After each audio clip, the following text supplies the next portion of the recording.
We're just gonna go back up those stairs anyway.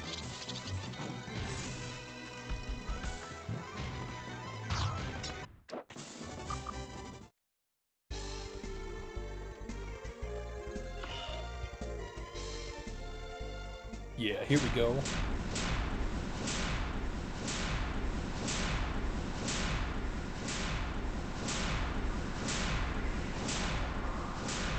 So where's all our buddies? They weren't hanging out here.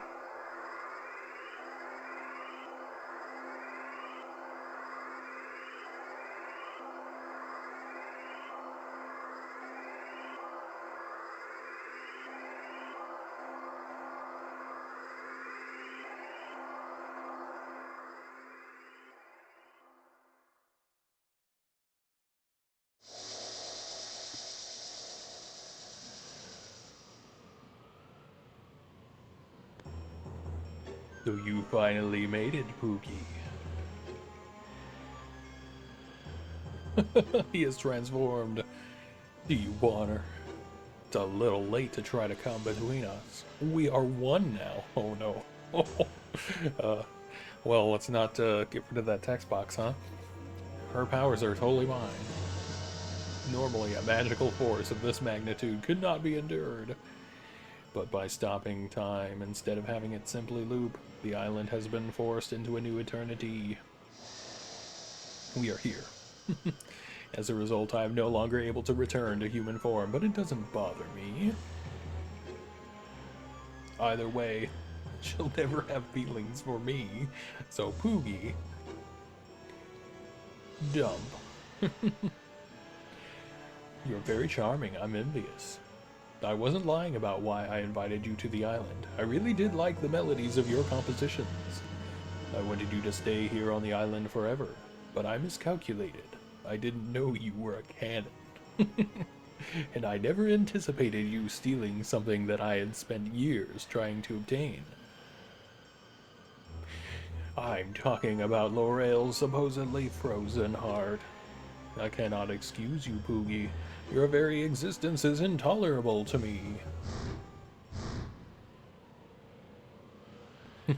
Well, have you tried not taking over the island? I will vanquish you. Come at me, Mothman, from our island. We do it.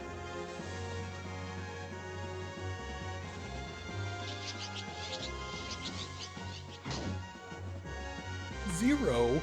Oh no. We're gonna have to wait until we've got he's clearly got an invincibility thing I'm gonna have to deal with. Unless it's the limited defensive attributes. Oh no, Rummy died in one hit.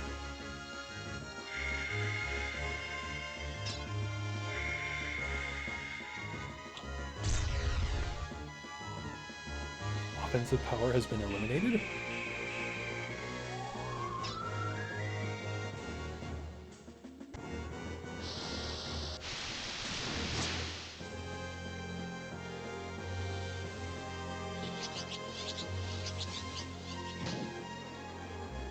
So what am I meant to do here? Oh, I died. So we're meant to all die. There's no way to beat him.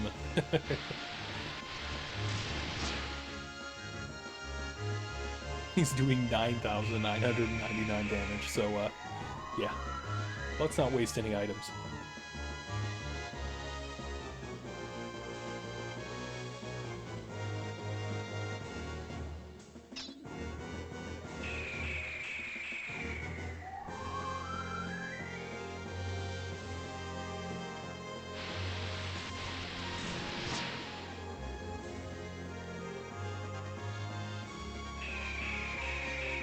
Yeah, it's either on a timer or we're all supposed to die, but I think it's all...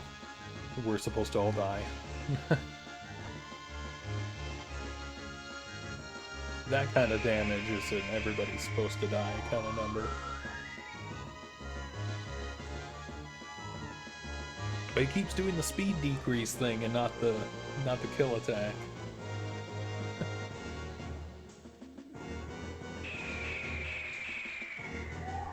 doing it again.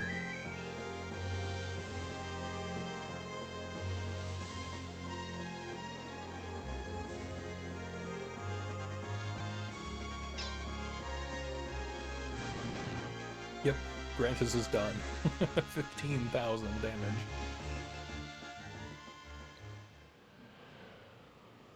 And now the princess will save us, I assume. Oh no! Ooh!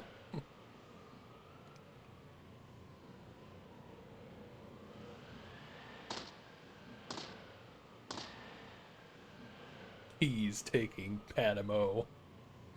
Now I will play songs. Oh, he just threw it away. Okay.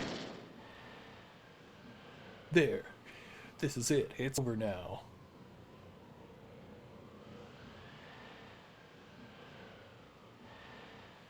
Be gone, Poogie. Poogie.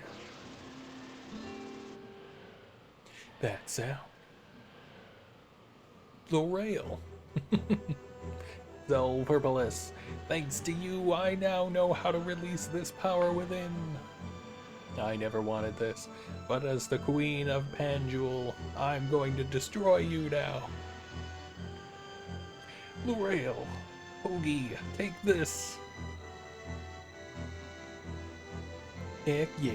It was the robot all along. The real princess was Lloyd. Alright, Ray slash... Oh, we're all back. Cool. Grandis is ignoring orders on me. Grandis. Okay, we should be able to wipe the floor with him.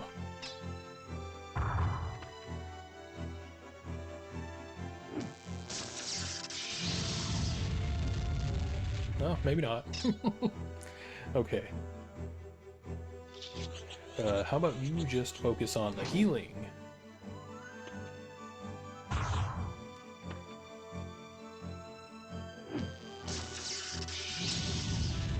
Poogie's actually gonna do hurry. That way we all get an extra turn once in a while.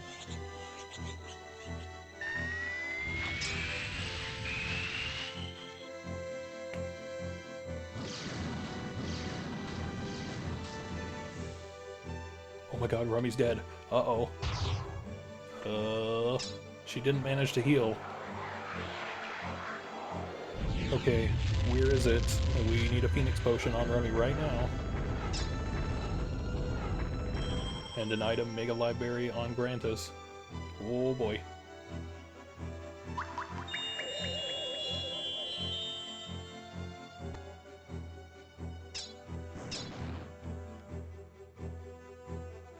Ray Slash. Needs to do Iron Blast. Okay, Rummy, you better get ready. Magic. Mega Heal. Grantis now. He's gonna die. Oh no. Ugh.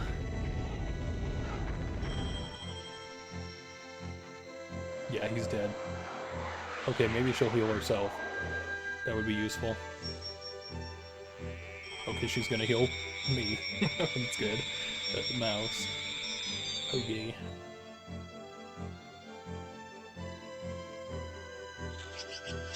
Okay, Rummy. Mega heal Rummy. Oh no, she's gonna die. Ooh. Okay, good. Not too bad. Items.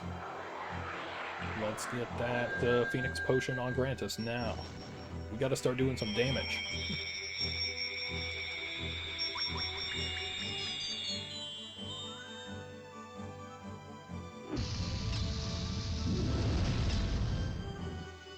Oh my god. Okay. Let's go item... Man, I wish I had something better than a Mega Berry.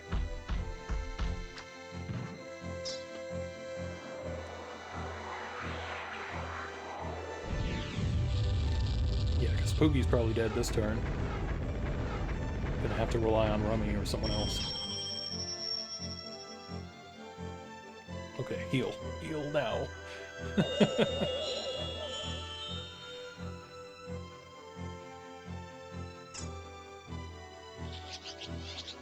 why don't you make a library rummy? Because Poogie's the only big damage dealer here. Grantus isn't bad, but he's better when there's when there's a whole bunch of enemies to fight. Oh, she's gone. Okay.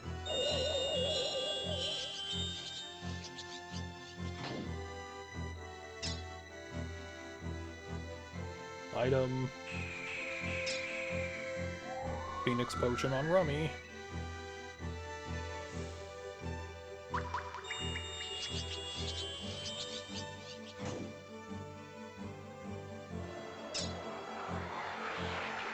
Really need Rummy to be the full-time healer here.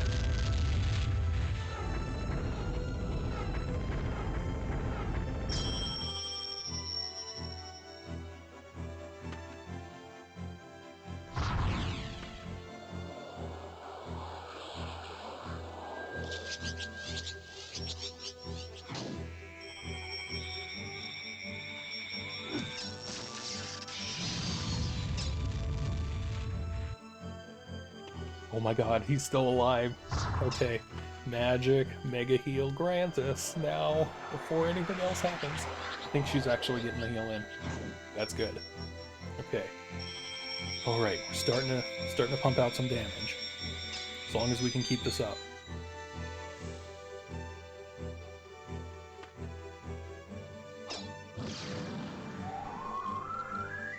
Okay, what's happening? Yeah, we gotta heal Rummy. That wasn't too bad. I wonder how many final battles there's gonna be. There's gotta be another phase to this, right? This isn't the last phase.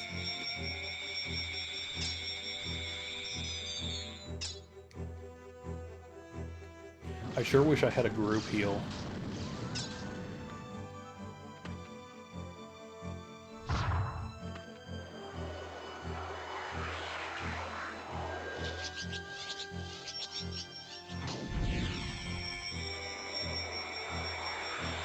We're getting there. What is this? Oh no, he has a recovery.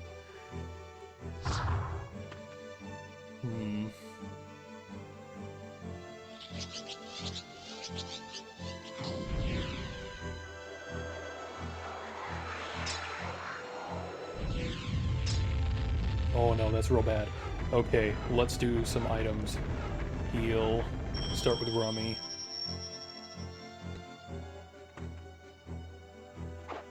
I knew I should have just waited on her, because she wasn't even going to get a turn.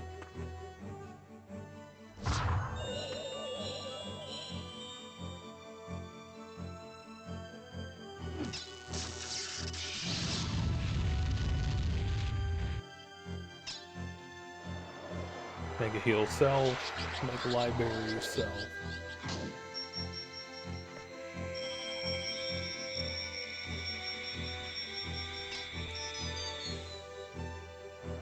Just need to keep laying on the damage.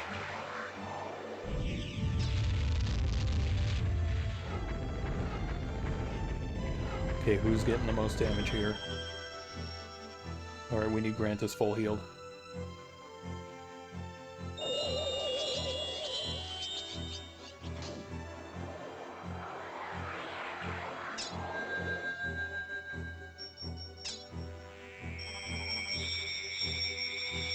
Yeah, we're not doing so great.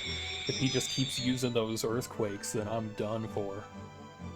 Although it sounds like he's running out of steam. Mega heal self.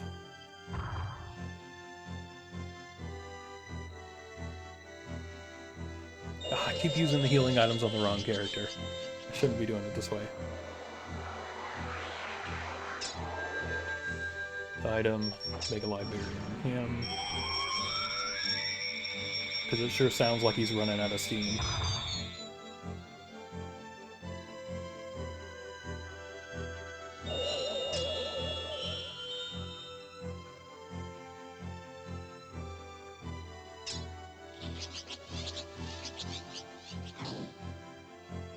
maybe not. Yeah, he's in the weakened pose. Oh no.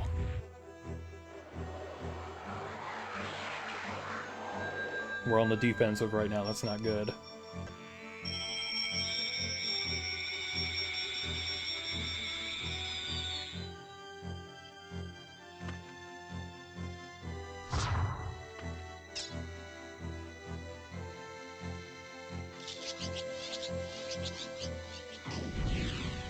He's defeated. We've done it.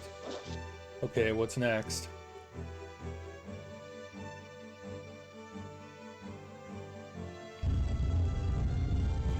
We're doing it.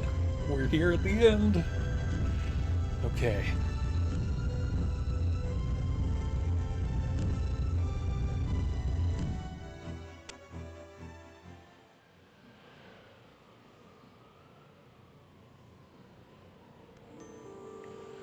Don't come near me. My body is about to explode. The power of the holy was too much for me after all. It's falling apart, literally. Nothing can be done. Regardless, my body would have only survived for 7 days. Reminds me of a cicada. Ah, that's what he was supposed to be designed after. The energy L'Oreal absorbed over the years is phenomenal. Thanks to her, the power I obtained exceeded even my own expectations, but the price was enormous as well. Especially for someone with only the body of a master, the burden was too much. Even if I were able to hold on the 6th day, I would have been reduced to this form, and on the 7th day I would have burst into flames and burned into oblivion. So that's why you were having time repeat. Didn't want the 6th day to arrive. So there is more of a catch to it. Okay, this is good. We're finally getting motivation for this guy. That's right, now get out of here. Gathered here are those I least want to have witnessed my pitiful death. Grant me this last wish.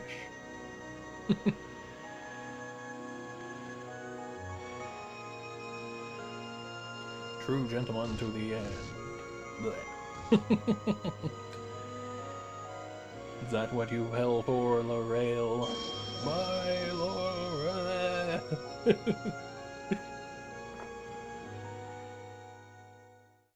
We did it.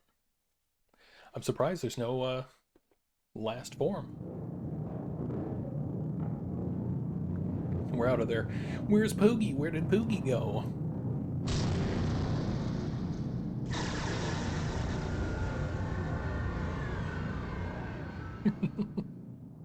No! Poogie. The light is Poogie. That's impossible. Not such of a romantic fellow, you know. This point is so weird. The door opens, and Poogie emerges.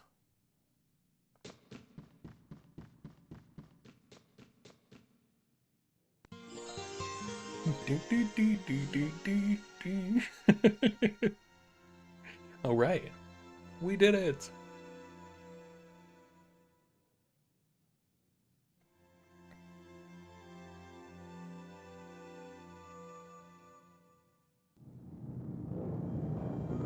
Now let's get out of here. Gotta get off the island. Something else you want to say? No. So Furbalus and I shall cast a final magic spell. The magic that will turn Panjul back to its original state has started to take effect.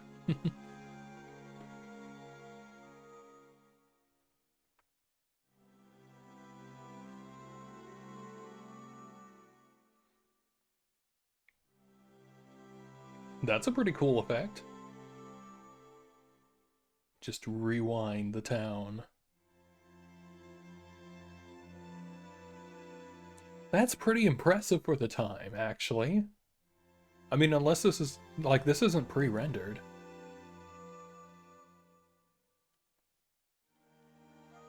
That's pretty cool.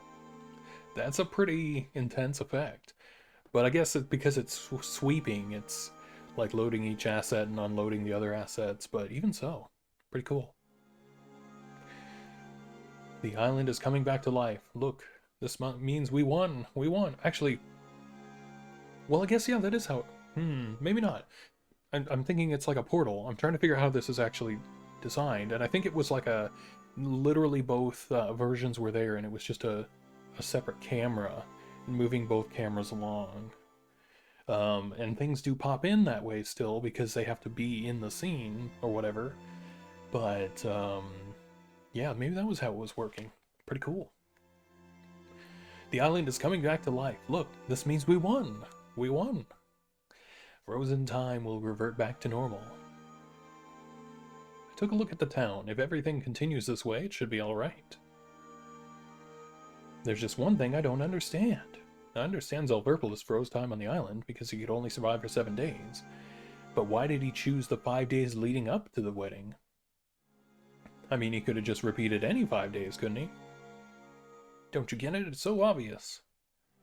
He had a thing for the princess. He seriously had feelings for her.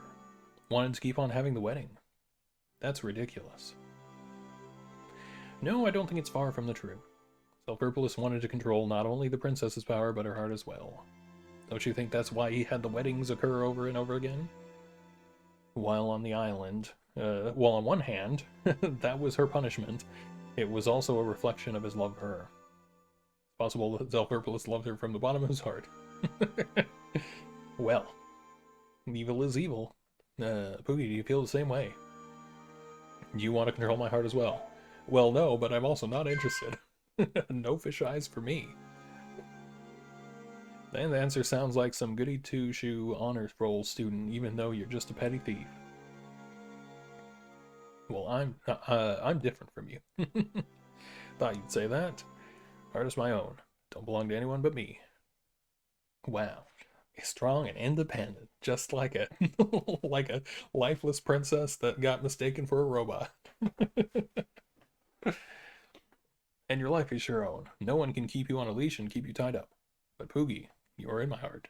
You are there in great abundance.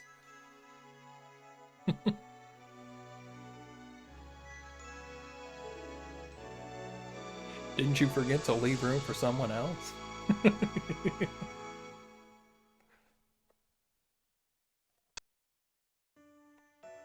We've done it. Hey, Rinna, how about going to wake up that musician? It's about time you should be getting up. It's almost time for the party at the palace, isn't it? The sour face. It's too early. Daddy, you're so inconsiderate. And he's still named Rinna's father. He doesn't even get the dignity of a name. I have no idea what crazy things have been happening on this island.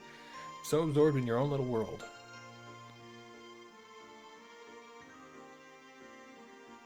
Wow, looks like you're in a deep sleep, Poogie. Go ahead and sleep in today. I'll make sure no one bothers you.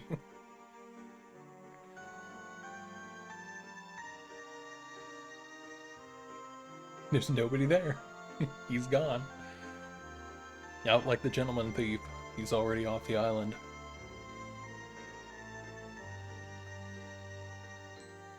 Alright, it's finished. Wow, that's amazing. I mean, for you to take the initiative and start a painting on your own. And for it to turn out like such an accomplished work of art. See, that's a better painting of the two characters. Rather than that goofy, like, painting that he did before. Yeah, my model is good. Besides, I'm talented too. I gotta get going. I need to get a celebratory gift.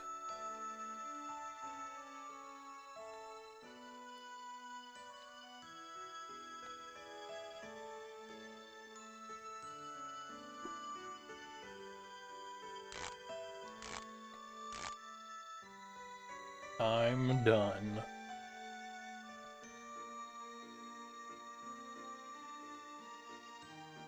I wonder if it's too gaudy for him. Oh well, doesn't matter. He is the hero who saved the island after all, so having it this showy means it's probably about right. But my ability to speak is wearing down with the hours. Going on 4 hours now. Can't wait to see Poogie's excited face. Can't wait until the party. Right, Lloyd. We did it! Getting all these little epilogues. Cool.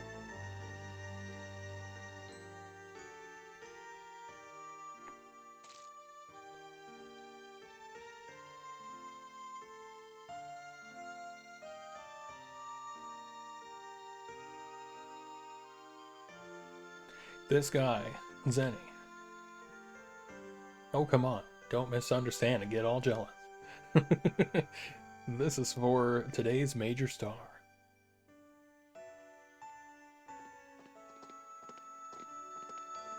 Hey, the guard's got a little animation. Uh-oh. Piss, piss. And now the music. Oh, he's gonna be the announcer. Now Poogie, the musician, will lead us in a song. Gonna have to play it one more time. Oops, no. The princess has a few words first. You know, being an announcer is harder than it looks. But I'm gonna get through this to show my admiration for Poogie. You know, it's a lot more fun battling monsters. I tend to disagree on that one, Bagoth.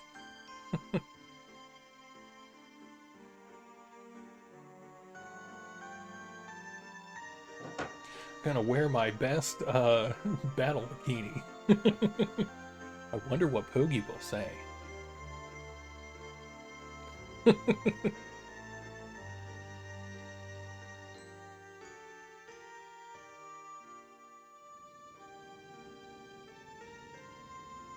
What? You idiot. How could you just let Poogie go and not say a word? Of course he left the island.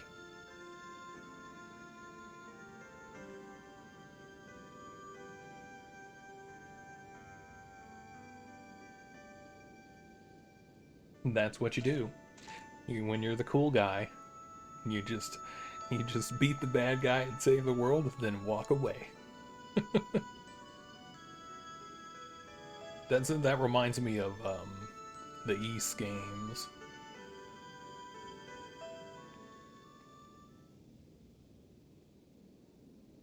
This is how you wanted it to be, Poogie. Yeah, those people were crazy anyway. We are just thieves after all, fugitives on the run. Luckily, we were able to help the islanders, but that's because of because a truly nasty enemy appeared. We were lucky, and we were just lucky that it was more evil than us. Under usual circumstances, we are the evil that enters their otherwise peaceful lives. We can't stay here on the island any longer. Exactly. But we were surrounded by good people and some good women too. Oh no, the implications. It was an interesting island. Every day was like a dream. That's a big sentence to unpack. Maybe it really was a dream. Maybe Panjul was just an island paradise dreamed up by Zulfurpolis, a descendant of the canon. That's what I said. Just might be. That makes me reluctant to leave the place.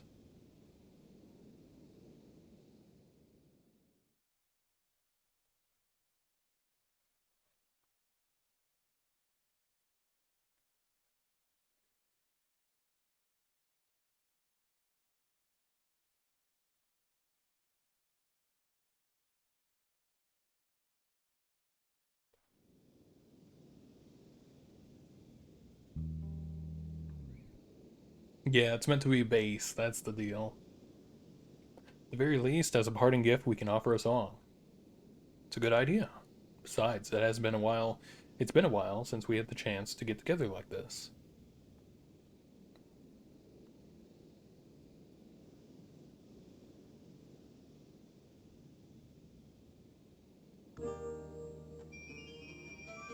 And I don't get to play the last song. Darn.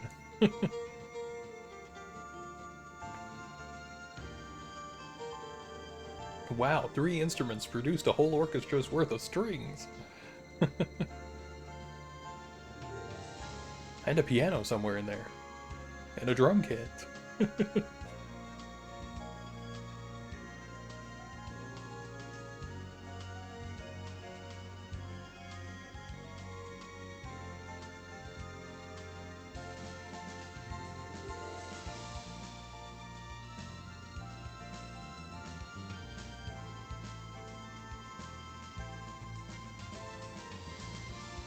We've done it.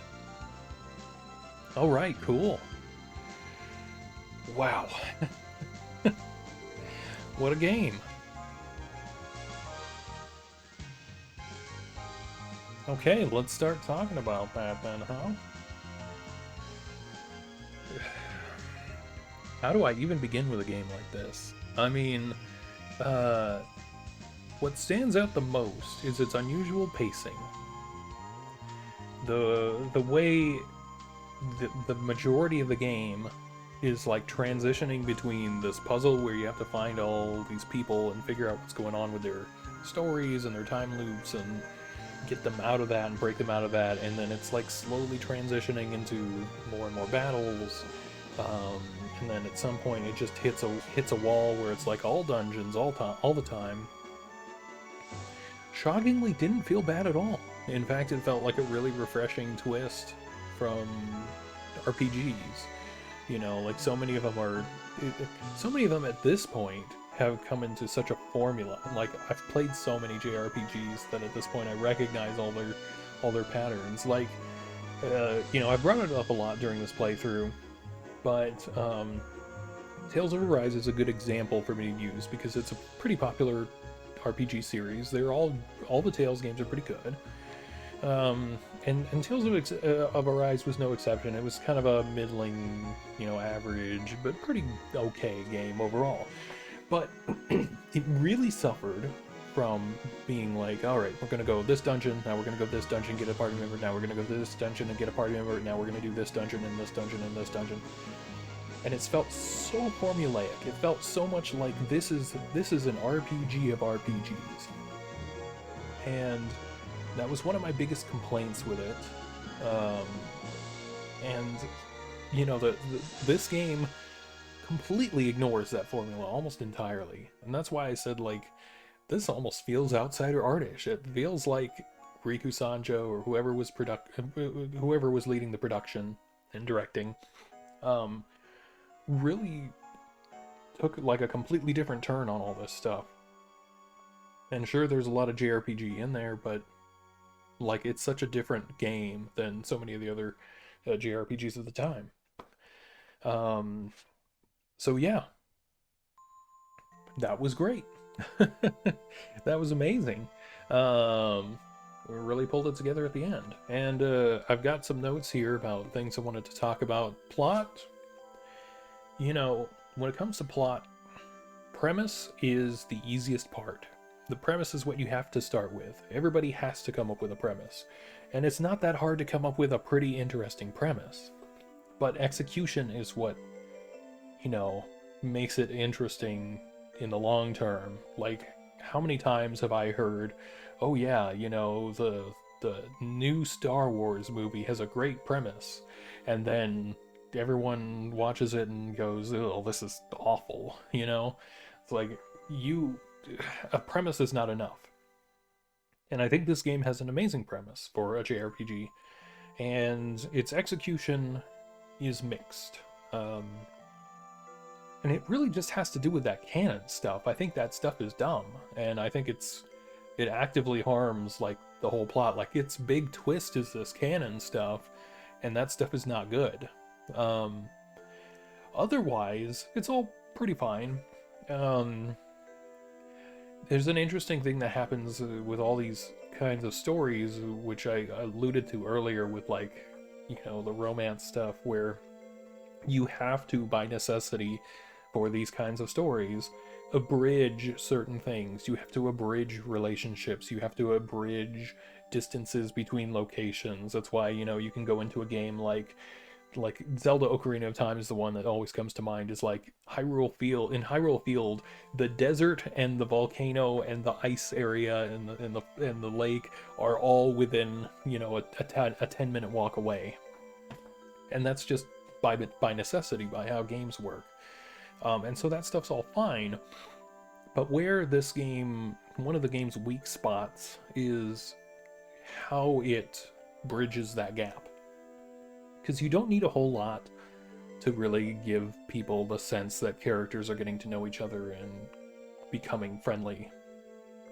And I think Rummy is kind of the weak point in there, where Rummy's like a character that I really want to like. I really want to say that she's a good character, but um, you never get a whole lot of her overcoming her issues, I guess.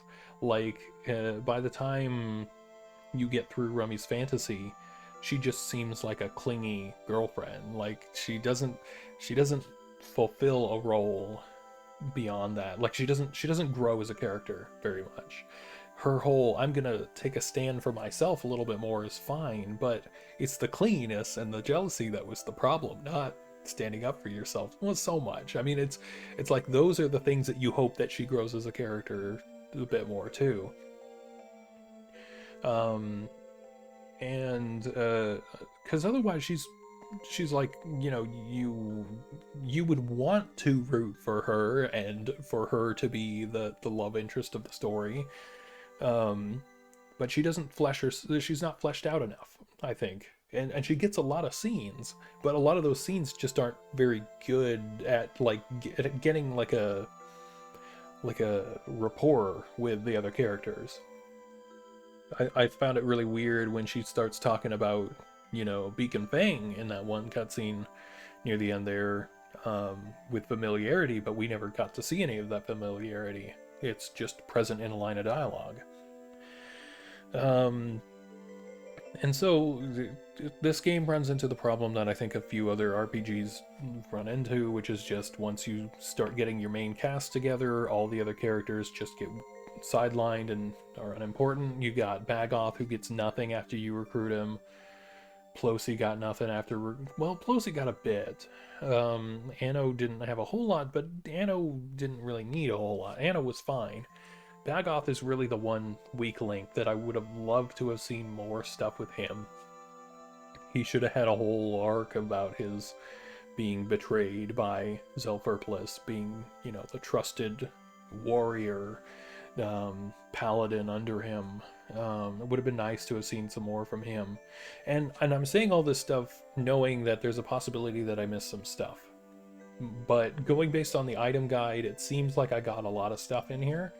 Like it feels like I got, all the main items, and somewhere along that way I must have gotten all the party members, because the music player guy says, in the list of all the music that you can get, these are the only characters. So I'm assuming I got them all, even though the instruction manual says there's only 10 characters, but here there's 12.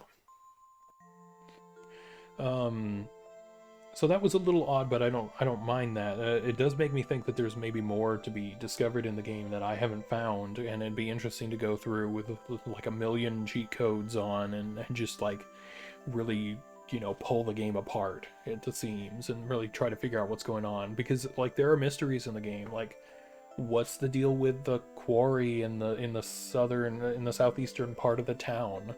There's nothing to do there. There's no map pieces. There's a couple treasure chests, but there's monsters there.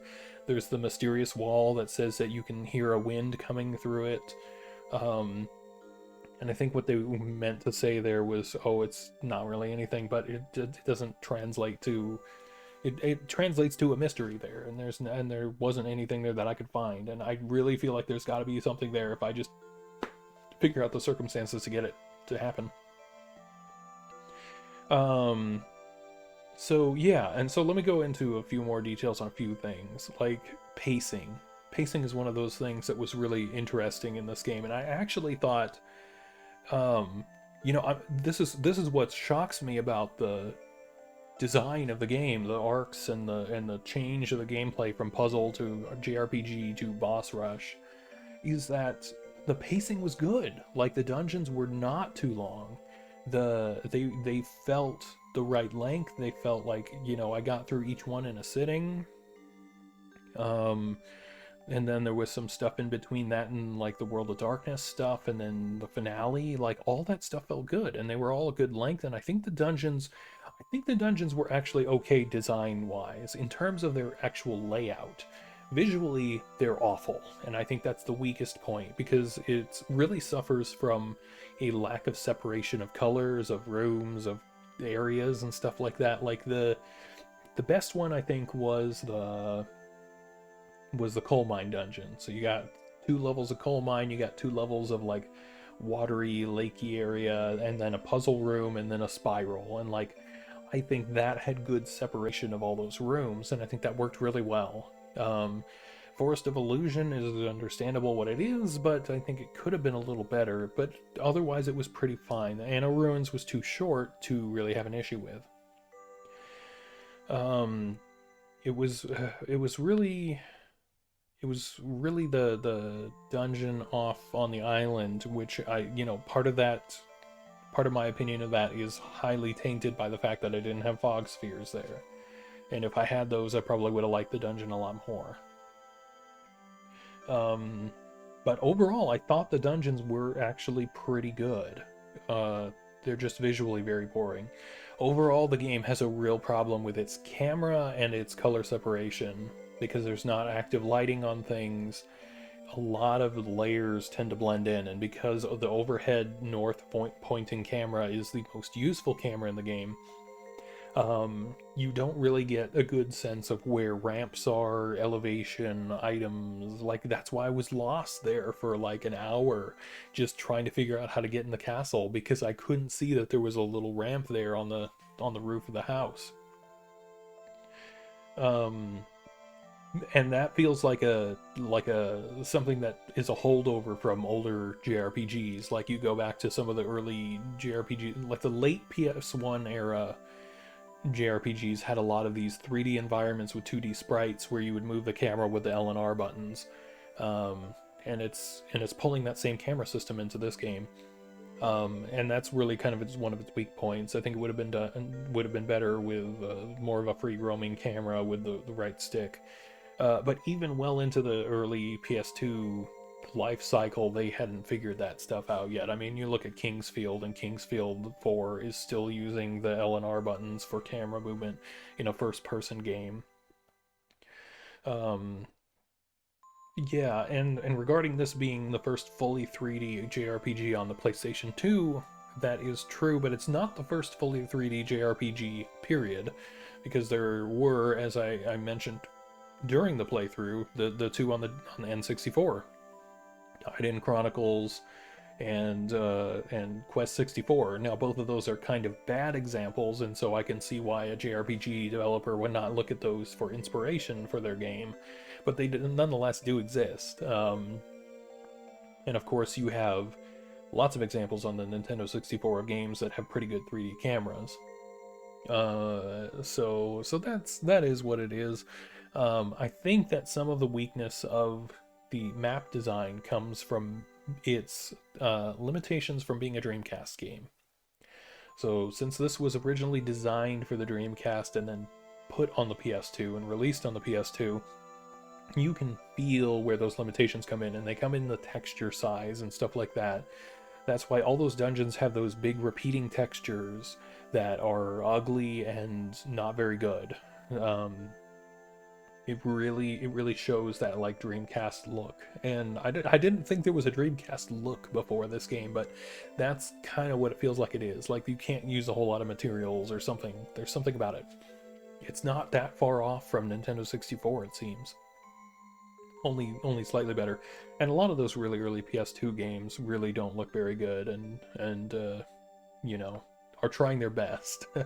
But there's like this weird thing, and I have to research it. I don't know anything about it, but I know that there's a difference. There's like a change that happens somewhere in the middle of the PS2 era from like those discs that are blue to discs that are silver colored, and I wonder if that has something to do with the technology or how they're fitting the data into the disc, or maybe the disc size is bigger or something like that. Because you have the PlayStation 1 discs are all black, and then the early PS2 ones are all blue, and then later PS2 ones are silver. And I just wonder if there's a change in the type of disc that they use, and maybe that influences what they could fit on the disc. I haven't researched any of that stuff yet. But yeah, in terms of character designs, now that I'm through the entire game, I actually like them quite a bit. Because they all fit the setting of this island paradise thing. All of their outfits, I remember, someone came into the chat and was saying like, whoa, those weird outfits or whatever. And it's like, yeah, that actually makes sense for this because they're on a tropical island. Like they're all in very loose clothing. They're not wearing a whole lot, but they are like they're wearing clothes that look kind of normal. Um, like Grantis is shirtless and just wearing pants. Rummy's wearing this kind of weird garb that does look more ceremonial than battle. And on a mostly peaceful island, that makes sense for someone like in her standing that might be a more ceremonial thing than a practical thing. Um, really, Bagoff is the only one in full armor, and it makes sense for him as a character. He's the paladin character. But otherwise, like, Claire is in a very loose fitting, thin outfit that makes sense for like a vacation outfit. Same with Anno's outfit. His outfit is very very similar to Claire's in that regard. Um, and then Rinna's kind of whatever, just kind of fits fine. Same with Kite. Like Kite is the harbor worker's outfit, so there's not much to comment on there. Um, but even the princess's outfit seems like something appropriate for this sort of tropical, kind of forested island thing. Like it does all fit in there, even if it's a little strange. It does work. Speaking of the princess, she is easily the worst part of this game. I understand that this is it's a very typical thing in this kind of a game. Like when it comes to stories that are aimed at, maybe a teen audience, you don't need a whole lot to get the person playing the game, the kid playing the game, to get attracted to the character that's meant to be the love interest. You look at so many of these stories, like the young adult novel stuff, and it's just like these characters don't have any depth. It's just I need something to project my real life crush on, and they don't need to have anything else. And so that's why you have so many silent protagonists that are the audience surrogates, and why you have so many love interests that are just pretty basic. And sometimes the love interest fulfills a role of more of like society's expectations. Like sometimes you'll have characters that represent the ideals of the real world in the love interest character, and they're frustrated with how the main character does not fit into that. So um, the only character that there's lots of examples of this, but the character that comes to mind is like Chi-Chi in Dragon Ball Z, where like Goku is the wild, untamable guy that's going off and doing all these weird adventures, and she's the domesticated person that lives in society. And there's that conflict between those characters, and that's sort of how a lot of these young adult stories go. Is that the love interest represents what the hero should be focusing on, rather than being this wild, crazy person.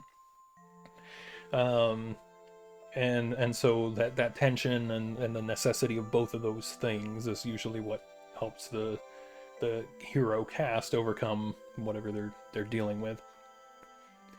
But even so, the princess is a particularly weak exploration of any of that stuff, only because she just doesn't exist as a character.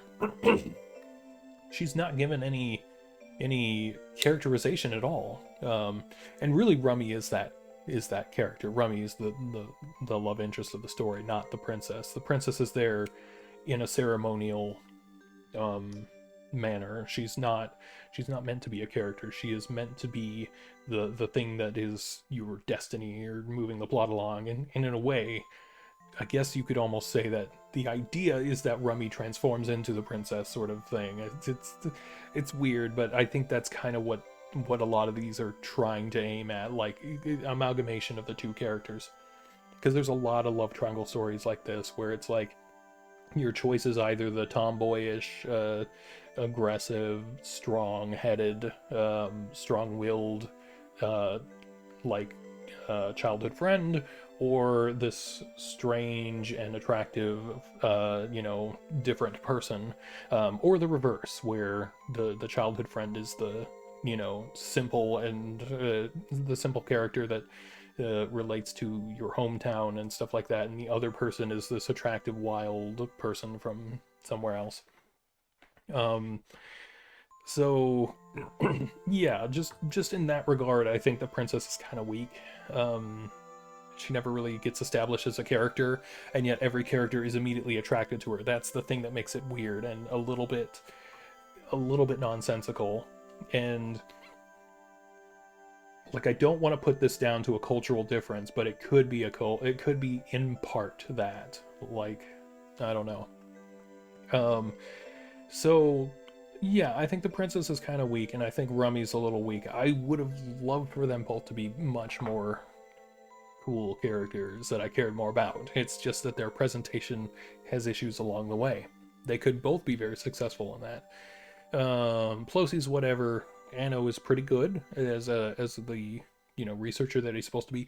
I actually looked into the scientist thing because I thought it doesn't make sense that he's called a magic scientist. It makes sense that he would be called like the magic professor or the magic teacher or the magic researcher or whatever.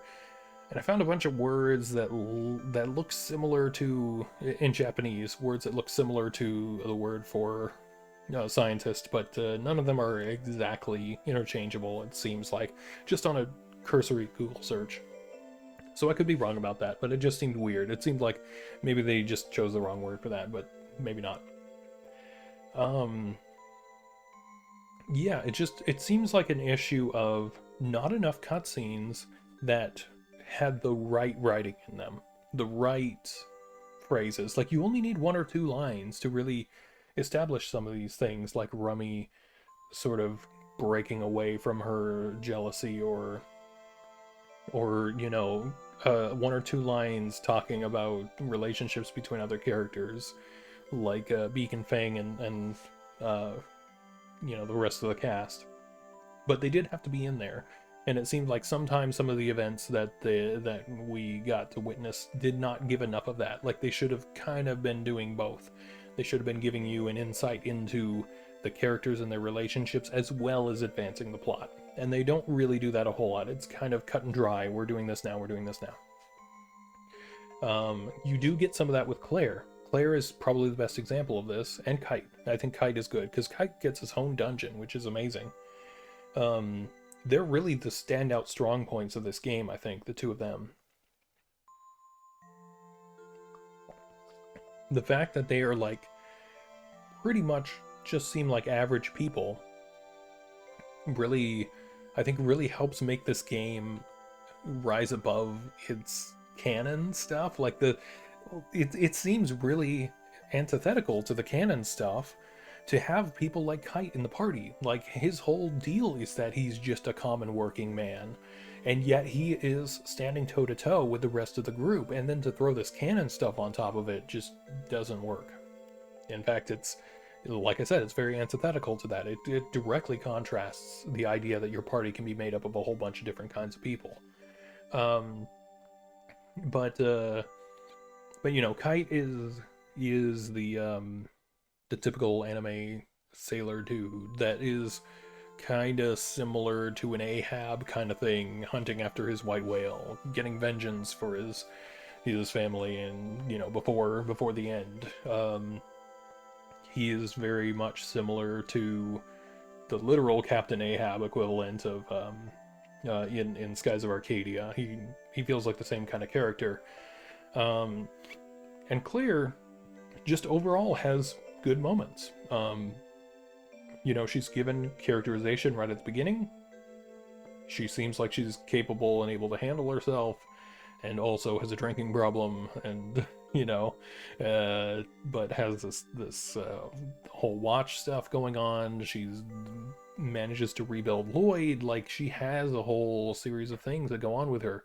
Unfortunately, she also falls into the canon stuff, but even so, and I think there would have been something really interesting if they had actually gone into the possibility that she and Jawaro had been related. Like, that could have actually been pretty interesting, no matter how they did it, whether it was Jawara is literally a magical clone, or maybe, you know, she's a cousin or sister or something like that. Because it seemed to imply that there was something going to be something there more there, but then they just dropped it. Um, Otherwise, I thought most of that was fine. I think overall, I think it actually could have done with less party members, um, and advanced more of their stories. Because by the end there, you're getting like Gallant, Beak, Fang, Grantis, and Lloyd, and none of them get fleshed out enough. While you have other characters like Bagoth and Anna, Anno, and Rinna that kind of get left behind. Gallant is the closest one. Not Gallant. Well, yeah, Gallant gets his story. It's a little less exciting, but it does make sense in terms of its arc. It gets completed, um, even if its completion is a little unsatisfying, only because, again, because of his actions and the way that he's shown as a character. Like, don't get me wrong, I think the fact that almost all of these characters have some kind of flaw, they have some kind of thing that they do that's not that great, um, actually makes them more interesting. Like the fact that, you know, Mouse is a thief, and Rummy's jealous. That's kind of her thing. And Bagoff doesn't really have a problem, except that he's just overly loyal. Plosy being the pervert doesn't really get overcome, but he's just kind of, he's the Master Roshi guy. Anno is too dedicated to his study to really be able to see beyond himself. Um, and then like Kite kind of pushes you into drinking, and he's so tied to the past. And but Gallant is just one of those characters that, like, he never really makes himself likable, even though he, you know, his whole story is a kind of redemption arc thing. He's just never really likable along the way. Like the fact that you know, you get that scene where he just slaps Zene. Like, okay, you want to include a scene like that to show he's not that great of a guy. I get it.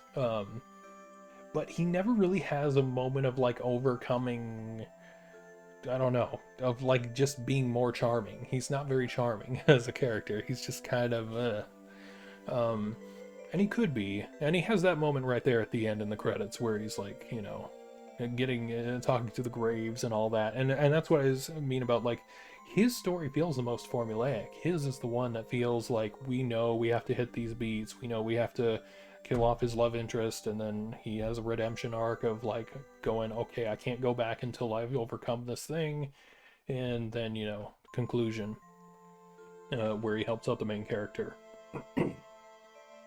um and so in that formula he becomes a lot less interesting because he doesn't have a charm to him that much. Beak and Fang have kind of a similar problem where they're just like, they show up one day and they're there. They don't have a whole lot going on. And I kind of feel like I would rather not have them in the party, not have them in the game, and have more with Bagoth and I don't know, maybe really Bagoth and Anno. I think they're the two that could use a little bit more. And they would fill the same roles as Beak and Fang. But overall, they're fine. I understand why they're in, and they're pretty good designs, generally speaking. They're pretty cool. But like, yeah, it's just a little weird, and part of it is what makes the game good, though. You know, it's like these things are kind of negatives, but if you took them out, there would also be the negative of like that changes the story pacing. The fact that they get dropped in at different points, you know, smooths out this curve between the puzzle part in the introduction where you're getting, you know, Claire, Kite, Grummy, Bagoth, all these characters, you know, right in a row. And then there's a little bit of a delay, and then you get Gallant, and then you get, you know, these other characters. And same with Grantis. Like, Grantis is also one of those characters that, like, it feels like I would have to check and see what if his cutscene is any different when you had Rinna in the party before he kidnaps her near the end there, because he is like, the elements are there for him to be set up to be a likable enemy, likable bad guy, likable rival. He starts out just doing the bad guy's bidding. Um, but what really could have happened, and what would have fulfilled the formula basically, is for him to have captured Rinna. Rinna and Grantis hang out for a while, and Rinna comes to his defense. Even after all he's done, she goes, he's not that bad of a guy. He never laid a hand on me and all that stuff. Like, he's doing this stuff.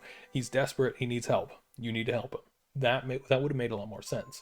They didn't quite go that route. They almost did, but they could have gone that route, and he would have been a lot more sympathetic. But he just shows up at the end, and he's fine. He was a good character to have in the party. Lloyd is also one of those that you don't really need him as a party member, but he was cool. It was cool to have him there. He's a cute little robot. But yeah, feeling, now that thinking of the whole group together, they actually do make sense as a cast. It's a little disappointing that there wasn't just a little bit of voice acting there. And I have to wonder if that had to do, again, with its restrictions of being a Dreamcast game. Because the Dreamcast... I could be wrong, but I remember there was something about, like, the port of Grandia 2 between the Dreamcast and the PS2, that there was something that happened with the music there, but I don't remember. I want to say the Grandia 2 port on the PS2 was actually worse than the Dreamcast one, but I don't remember. I feel like the Dreamcast discs were limited in their music space because of the fact that they were the weird kind of discs that they were using. And so that might have restricted them, and they might not have been able to get all the music into the game that they wanted to get in there. But also, they couldn't fit voice samples because they had so much music in the game. So there's things like that's possible. That's possible that was something that was holding it back.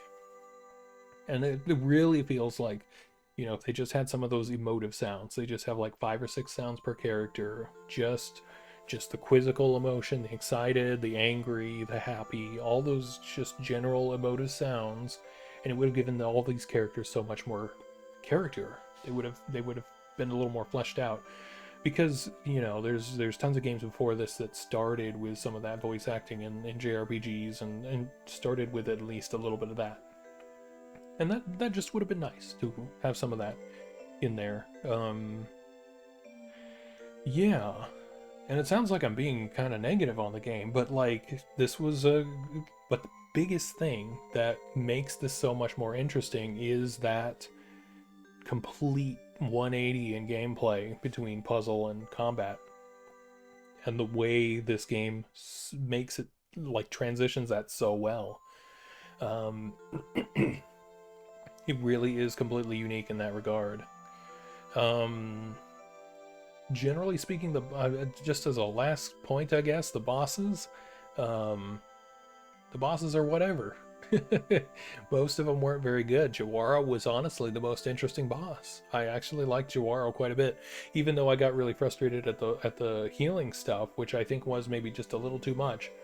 Her whole thing, going from squad battle to battling her arms to battling her, that was good. That was like a good progression of the battle. And Zelpurples himself is not bad. I think he was pulled off. That's a typical thing they do with a lot of villains, is they give you a couple of unbeatable battles and then you fight them for real and all that. But it really does feel like one of those things where you can just walk into the palace at any time and fight him again. And that's pretty cool. So yeah, I think this is a game where almost every single element has... It's a game that at the time would have been death by 1,000 cuts. You had too many encounters, too confusing a map, not enough voice acting, bad samples on the sounds, the Guitar Hero stuff is not explained, the characters are not initially likable. You have to go through a whole loop where everybody tells you you're stupid and jerk, and then you finally have to figure out puzzles with them, and you're not really going into dungeons in the typical way, and like, there's so many things that just leave a bad first impression, and you just have to get through that. And so, it makes complete sense to me that, at the time that I had this game back in when I want to say I was in high school when I got this game. It was years after it had already come out, but I wasn't interested in it. I wasn't interested in going through this game at the time. But now it holds it so much better. It's like I said, using that emulator and speeding up those battles makes this so much more bearable. One of those things that if they were ever to do, Skies of Arcadia Legends style port or a Final Fantasy 12 style port, where that would have been one of the things that they would add, is just the ability to speed up battles, or cut out half the random battles and reduce it down to the rate of the fog spheres. And so in that regard, a lot of the items really do come in handy here. The game is actually very tightly constructed, with the exception of those few areas that I mentioned that just don't seem to have anything going on. But all the items have uses. I ended up using them almost all at different points in the game. The only thing I didn't use were the charms, and I never really understood that about its combat system. I never really understood the elemental stuff. So, when you have a game, like the games that obviously seem to do it the best are like the Shin Megami Tensei and Persona games, where you have to have your party loaded up with the right elements in order to succeed in a battle, because if you have the wrong group, a basic enemy can just wipe the floor with you. And that's kind of what was going on here sometimes. The only problem is I could never tell what elements were being used. You have like illusion magic, and how am I supposed to tell what illusion magic is? Because there were no illusion spells that I could tell. So there was just stuff like that. Like I wasn't sure what to use when, and I guess some of that lies in, gotta bring Anno and gotta analyze all the enemies and get what their defense and offense is and all that stuff. Yeah, but there was a lot to that. The combat system seemed fine after a while. There was just a little too much of it, which plagues a lot of these games. It comes with the territory. So yeah, I think I'm gonna go ahead and wrap it up because I am running out of steam here quickly, running out of voice. But this game has been a really good experience. I'm really glad I went through it. I did find a couple more people playing through it recently. I went on YouTube and I was just wondering, like why is it that when I do a Google search for Ephemeral Fantasia Let's Plays, I don't get my own videos. And it turns out, like, YouTube's not doing anything to help you out with that. And it wasn't helping other people too. So I was checking out a couple other playthroughs of this that I did find. Yeah, it's interesting. I am kind of thinking about doing a formal video review thing, like some of those fancy video essay kind of things. I've just never done anything like that, and I think this would be a good candidate for it because it's a game that I think could really use some attention. Someone talking about it in a more in-depth context and talk about why this game could be good. Because I was kind of dismayed to find out that when I was looking for other people playing the game, like the videos that I saw were people immediately going, "Yeah, I'm using a guide with this game," like, second one, and I actually feel bad that like I checked the guide after the first week just to get the timings of the things that were happening in the first week, and I wish I hadn't done that because it told me about the flower under the window.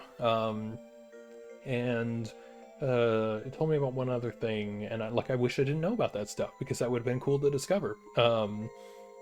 The flower thing I would have never figured out, and I don't really need to have done that, but it was just cool to have gotten that from that.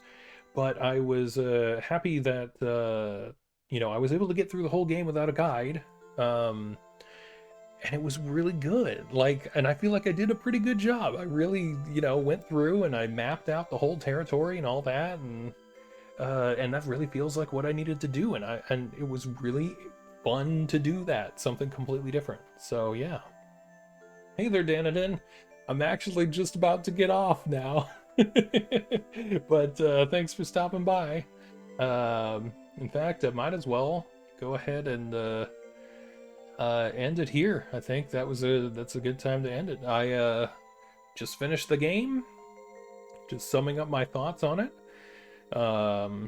Really great, actually. Like, a game that just doesn't it. There's a lot of things that at the time, obviously, I was not interested in and would not have played through this game. But now going back to it with giving it the time that it needed, it was an excellent experience, and I totally understand why people didn't like it at the time, and I hope that in the future, when people start examining more of these fringe RPGs, that people will look at this and go, yeah, this was actually like a hidden gem. It was really cool. So yeah, that's it. That's the game. That's Ephemeral Fantasia. So yeah, I guess I'll go ahead and sign off. Thanks for hanging out, and hope to see you in the next time. I'm actually thinking, so I think I mentioned, I think the next game is going to be Ankh. I'm going to try to go through that and maybe Blades of Time, and we'll see what happens after that. So, yeah, see you then.